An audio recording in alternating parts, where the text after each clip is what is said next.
Good evening, I'm Tina Yazdani at Mel Lastman Square in North York, where a pro-Israel rally is set to take place this evening. Police have blocked roads in the area and supporters are already arriving. They're also doing some sound checks on the stage at this time, but not before a march organized by the Palestinian Youth Movement took over Toronto's streets earlier today. It was a painful display for many members of the Jewish community.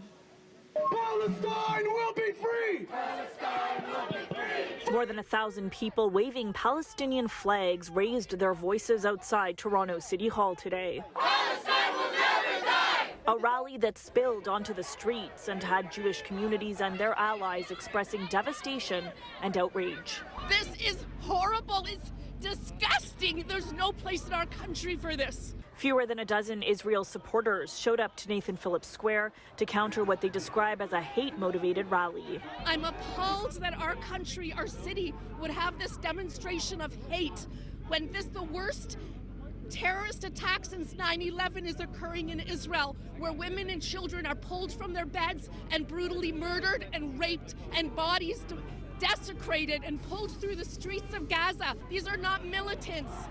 These are terrorists. A Free Palestine protest could be held any weekend of the year. Why this weekend after such atrocities happened in Israel this weekend? Because now it's the time where all the people will decide in which side of the history they will stand. The timing may come off wrong, but no, I'm not concerned about it at all. Maybe it's time for people to really start seeing the truth, you know? Do you condemn the violence from Hamas, though, in Israel this weekend? There's been so much violence from the other side towards us, and it's not been publicized. What do you say to people who say this is a pro-Hamas rally? I am not pro-Hamas, but I am pro-resistance. I can't fathom what could possibly motivate someone to justify the rape and murder of young women, the kidnapping of children, the abuse of seniors. These things are unspeakable. There was a large police presence in response to the protest. Earlier in the day, Toronto police making it clear they would not tolerate hate-motivated behavior or violence.